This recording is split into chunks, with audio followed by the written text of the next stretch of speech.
last topic of unit number 2. I'm pretty sure, and we will make an arrangement where we can complete chapter number 2 today itself. Unit number 4 खाली बाकी रहेगा. Unit number 4 is the easiest unit. We can complete it off as early as possible. चलेगा आप लोगों को? Yes. Caveat emptor. Caveat emptor का मतलब होता है let the buyer beware. मतलब हम हर बार सेलर को रिस्पॉन्सिबल करें, क्या ये सही बात है? आप अपने आप को सेलर की पोजीशन पे रखो और कुछ भी गलती हो सेलर इज लाइबल, कुछ भी गलती हो सेलर इज लाइबल, कुछ भी गलती हो सेलर इज लाइबल. अच्छा लगेगा तुम लोगों को?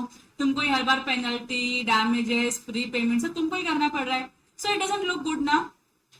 और फिर ऐसा लगता है कि हम बायर को ओवर प्रोटेक्ट कर रहे हैं और सेलर को नो प्रोटेक्शन दे रहे हैं. तो ये सही नहीं है सेलर के लिए. इसके लिए फिर लॉ में क्या है, let the buyer be aware का कॉन्सेप्ट है, जिसको हम क्या बोलते हैं, केविएट एम्प्टर. यहाँ पे अगर सेलर की गलती नहीं है और बायर की गलती की वजह से अगर बायर को नुकसान हुआ है तो बायर खुद में बेयर करना चाहिए इस लॉस को, बराबर की नहीं. इसके लिए ये रूल निकाला है. इस रूल को आपको फॉलोइंग एक्सेप्शन के साथ पढ़ना पड़ेगा. ओके देखो, in case of sale of goods the doctrine of caveat emptor means let the buyer beware when the seller displays their goods in the open market. open market में seller अपने goods को display कर रहा है.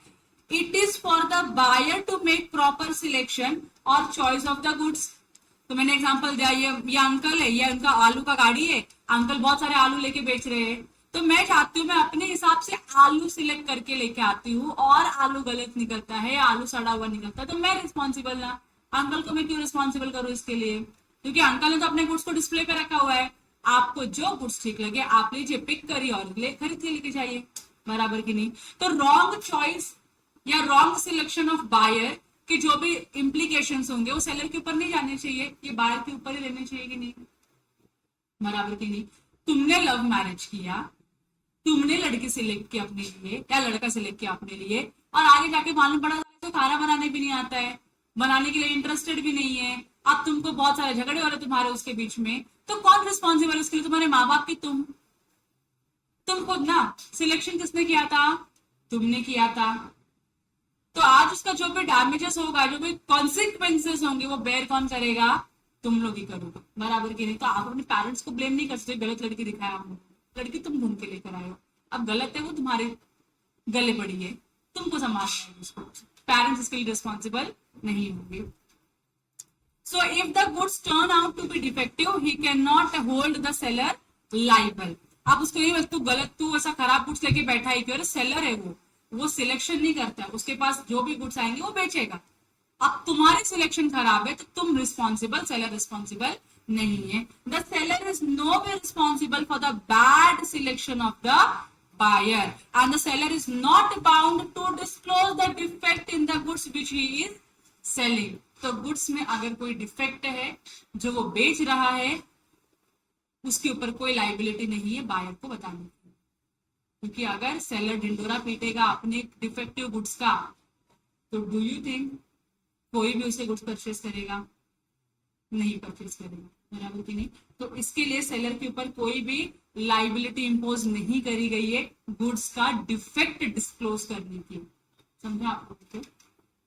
It is the duty of the buyer to satisfy himself before buying the goods that the goods will serve the purpose for which they are being bought. तो buyer की duty है ना कि तू भाई गुड्स खरीद रहा है तो तू अपने आप को सेटिस्फाई कर ले कि तेरे नीड्स को ये सेटिस्फाई करेगा गुड्स या नहीं करेगा. लगता है सेटिस्फाई करेगा, परचेज कर. लगता है नहीं गुड्स नीड सेटिस्फाई नहीं होगी तो don't buy it. Simple. If the goods turns out to be defective or do not serve his purpose, it depends on his own skill and judgment. The buyer cannot hold the seller responsible. बराबर है ना? And the rule of caveat emptor laid down in section 16 says that subject to the provisions of the act or other law, there is no implied warranty or condition as to the quality or fitness for any particular purpose of the goods supplied under a contract of sale. यहाँ पे बोल रहे कि यहाँ पे कोई ऐसा caveat emptor के रूल में there is no such implied condition और implied warranty as to the quality और fitness of the goods which are being sold by the seller. तो ये बायर की ड्यूटी है भाई, आंख खोलो, कान खोलो, दिमाग खोलो और देख के goods low. Seller will not be responsible. लेकिन फॉलोइंग कंडीशंस को आपको सेटिस्फाई करना है। अगर आपको ये बोलना है कि सेलर रिस्पॉन्सिबल है, तो पहला क्या है, if the buyer had made known the seller the purpose for which he is buying. अगर आपने आपका पर्पस इंटीमेट किया है सेलर को कि भाई मुझे ये नीड सेटिस्फाई करनी है, इसके लिए मुझे गुड्स चाहिए। दूसरा, बायर रिलाई करता है सेलर के स्किल्स एंड जजमेंट के ऊपर। और तीसरा, सेलर का जो बिजनेस है वो वही बिजनेस है, मतलब उस टाइप के गुड्स में क्या करता है, वो डील करता है। अगर आप ये तीनों कंडीशन सेटिस्फाई करते हो तब जाके सेलर रिस्पॉन्सिबल होगा, अदरवाइज कौन रिस्पॉन्सिबल है, बायर रिस्पॉन्सिबल है। तो मेरे को अगर चेयर परचेज करनी है, परचेज करनी है जिसके ऊपर मैं चाहती हूँ कि चेयर में मैं ऐसा बैठूं और चेयर को ऐसे झूले की तरह यूज करूं, ऐसा चेयर मूव होती है ना ऐसे ऐसे वाली, तो मैंने गई सेलर की दुकान पे, मतलब जो बाजू में फर्नीचर वाले अंकल है, मैं उनके वहां पर गई। मैंने बोला कि अंकल मेरे को ऐसी चेयर चाहिए जिसमें मैं बैठ के ऐसे ऐसे मूव हो सकूं, जो भूत भूत वाले सीरियल्स में दिखाते हैं कि चेयर अपने आप में मूव हो रही है, तो मेरे को वैसी चेयर चाहिए जिसमें मैं ऐसे बैठ के मूव हो सकूं। मैंने मेरा पर्पस आइडेंटिफाई किया, पर्पस बताया मैंने अंकल को। अंकल ने मेरे को बोला बेटा ये चेयर लेके जा, ये चेयर तेरे पर्पस की सेटिस्फाई करेगी।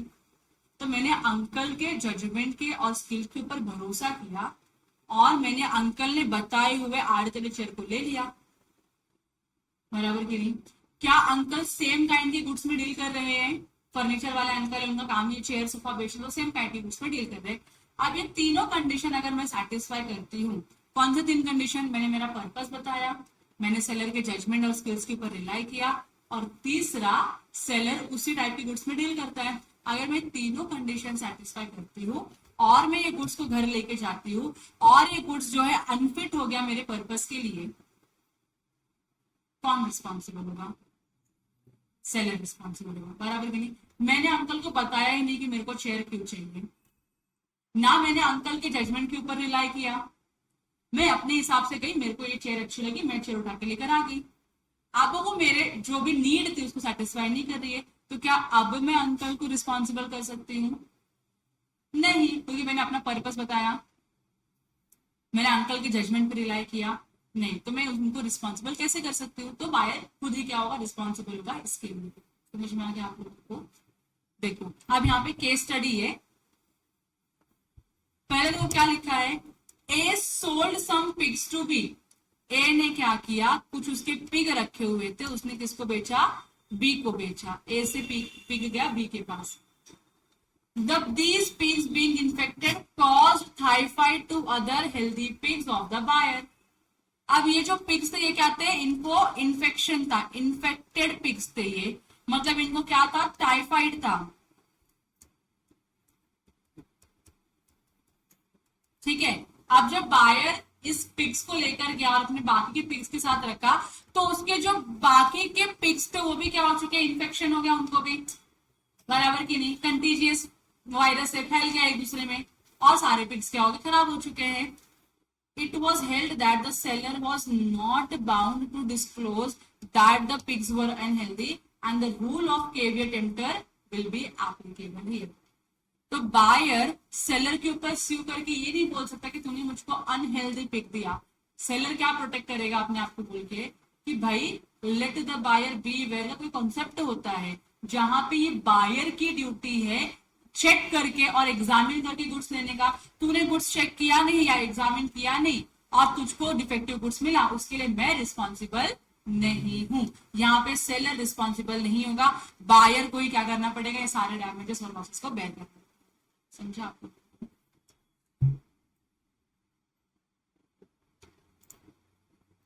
और सेकेंड एग्जाम्पल दिया है, A purchases a horse from B. A ने बी से हॉर्स परचेस किया। A needed the horse for riding but did not mention this fact to B. A को हॉर्स क्यों चाहिए था, राइडिंग के लिए चाहिए था, तो आपने सेलर को बताना चाहिए था कि मुझको राइडिंग पर्पस के लिए हॉर्स चाहिए। क्या यहाँ पे हमारे बायर ने अपना पर्पस सेलर को बताया, नहीं बताया। And the horse is not suitable for the riding but it is only suitable for being driven in the carriage. Carriage के लिए खाली वो क्या है, घोड़ा गाड़ी बना के उसको आप कर सकते हो, लेकिन यूज कर सकते हो, लेकिन राइडिंग के लिए आप उस घोड़े को यूज नहीं कर सकते हो। अब सेलर ने बायर ने अपना पर्पस बताया नहीं सेलर को, ना उसके जजमेंट पे रिलाई किया, गुड्स लेकर आ गया। अब अनफिट हुआ तो कौन रिस्पॉन्सिबल है, buyer responsible है. The caveat emptor rule applies here, and so A can neither reject the goods nor can claim compensation from B. ये समझा आप लोगों को. तो सेलर यहाँ पे जनरली लाइबल नहीं होगा, जनरल पर्सन होगा जो इस सिनारियो में लाइबल होगा, that will be buyer only. Because हम बोल रहे हैं कि बायर को प्रोटेक्शन दे दे के नहीं चलेगा. Sometimes we have to protect the seller's interest also, और वो हम कैसे करेंगे? By applying the rule of caveat emptor.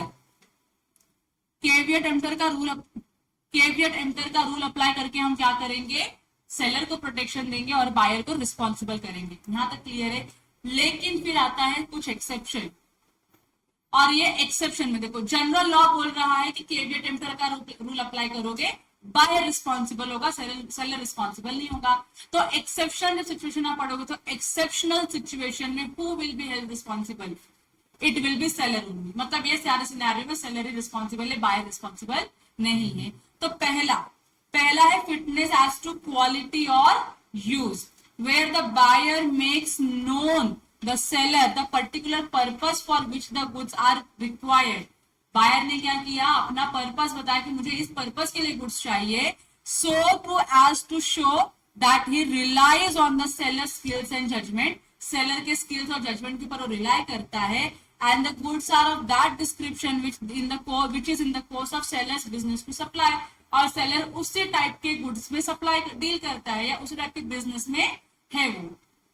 अगर तीनों कंडीशन सेटिस्फाई किया फिर भी बाहर का नीड सेटिस्फाई नहीं हुआ तो अब कौन रिस्पॉन्सिबल होगा?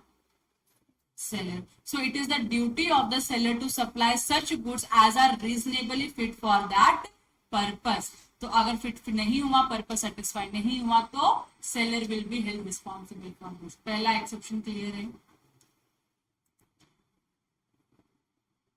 ये देखो, ये केस स्टडी है. ठीक है, केस स्टडी में क्या है? So P is the buyer and chemist is the seller. यहां तक क्लियर है. पी केमिस्ट के पास जाता है और बोलता है कि मुझको क्या चाहिए? हॉट वाटर स्टोर करने के लिए बॉटल चाहिए, बराबर. और आप मुझे ऐसा बॉटल दे दो जिसमें मैं हॉट वाटर स्टोर कर सकूं. अब जो केमिस्ट है, केमिस्ट ने क्या दिया? एक पर्टिकुलर बॉटल सजेस्ट किया और बोला कि हाँ, ये वाला जो बॉटल है ना, इसमें आप बॉइलिंग वाटर या गर्म पानी रख सकते हो, कोई दिक्कत नहीं है. तो पी ने क्या किया? केमिस्ट के बोलने पे, केमिस्ट के जजमेंट के ऊपर रिलाई किया और बॉटल परचेज कर लिया. तो इसमें तीन कंडीशन सेटिस्फाई हो रहे हैं क्या? पहला, बायर ने अपना पर्पस बताया सेलर को, पर्पस क्यों चाहिए? तो गर्म पानी रखने के लिए बॉटल चाहिए. दूसरा, सेलर के जजमेंट और स्किल के ऊपर रिलाई किया क्या बायर ने? सेलर ने बोला ये वाला बॉटल लेके जाओ, ये वाला बॉटल लेके जाओ, इसमें आप क्या रख सकते हो? गर्म पानी रख सकते हो. तीसरा, क्या सेलर उसी टाइप के गुड्स में डील करता है? यस, केमिस्ट है, गर्म पानी के बॉटल में आप डील करते हो. तो तीनों कंडीशन सेटिस्फाई हो गए. अगर ये तीन कंडीशन सेटिस्फाई होने के बाद भी बायर का पर्पस अगर सेटिस्फाई नहीं हुआ तो हु इज रिस्पॉन्सिबल? सेलर. तो बायर ने क्या किया? वो गुड्स लिया और चला गया घर पे और अपनी वाइफ को दिया और बोला कि क्या करो, इसमें गर्म पानी भर दो. और वाइफ ने जैसे ही गर्म पानी उस बॉटल में डाला, बॉटल फट गया. मतलब हर बार वाइफ की देखो, मतलब वाइफ की कोई गलती नहीं होने की वजह से इंजरी उसको भी हो रही है. अब जब बॉटल में गर्म पानी गया, बॉटल ब्लास्ट हो गया, तो उस सिचुएशन में वाइफ को इंजरी हो गई. तो क्या ये इंजरी का जो भी पैसा है बायर सेलर से रिकवर कर सकता है? यस. सेलर रिस्पॉन्सिबल है इसके लिए. Yes. So seller is liable for the damages. यहां तक क्लियर हो गया आप लोगों को. अगला जो पॉइंट है दैट इज सेक्शन 16(1) का गुड्स परचेज अंडर पेटेंट और ब्रांड नेम. पेटेंट और ब्रांड नेम में अगर आपने गुड्स परचेज किया तो सेलर लाइबल नहीं है अगर आपके क्या नहीं सेटिस्फाई हुए, पर्पस सेटिस्फाई नहीं हुए तो. सो इन केस में the goods are purchase under its patent name और a brand name, there is no implied condition that the goods shall be fit for any particular purpose. कोई particular purpose के लिए goods आपका जो भी needs है वो सेटिस्फाई जरूरी नहीं है. और आप गुड्स लेके जाते हो तो आप सेलर को रिस्पॉन्सिबल करोगे क्या? यहाँ पे नहीं, यहाँ पे सेलर रिस्पॉन्सिबल नहीं होगा. बट इनफैक्ट अगर आपको रिस्पॉन्सिबल करना हो तो जिस ब्रांड के अंदर आपने गुड्स परचेज किया, that brand will be responsible, not the seller. Clear है? तो यहाँ पे बायर एक पर्टिकुलर ब्रांड के ऊपर रिलाई कर रहा है, इसके लिए that brand will be held responsible, not the seller will be responsible. फिर उसके आगे, अच्छा मैंने आपको ये एक एग्जांपल नहीं पढ़ाया, एक बार आपको खाली रीड कर लो ये एग्जांपल. और एक केस हमने पढ़ लिया प्रिस्ट वर्सेस लास्ट का, वो बॉटल वाला केस हमने पढ़ लिया, ये एग्जांपल नहीं पढ़ा. प्लीज एग्जांपल रीड कर लो खाली. हो गया एग्जांपल पढ़ के. सेकंड पॉइंट में हमारा कवर हो चुका है। अब थर्ड पॉइंट सेक्शन नंबर 15 क्या बोलता है, sell goods sold by description, description से मैच नहीं किया तो कौन responsible, seller responsible. So where the goods are sold by description, there is an implied condition that the goods shall correspond with the description. If it is not so, then the seller is responsible. Clear? Next section है goods of मर्केंटेबल quality, मतलब usable quality का होना चाहिए कि नहीं होना चाहिए। अगर मैंने पर्सनल पर्पस के लिए लिया तो यूजेबल होना चाहिए, अगर मैंने रीसेल के लिए लिया है तो रीसेलेबल होना चाहिए, बराबर कि नहीं। तो यूजेबल एंड रीसेलेबल होना चाहिए।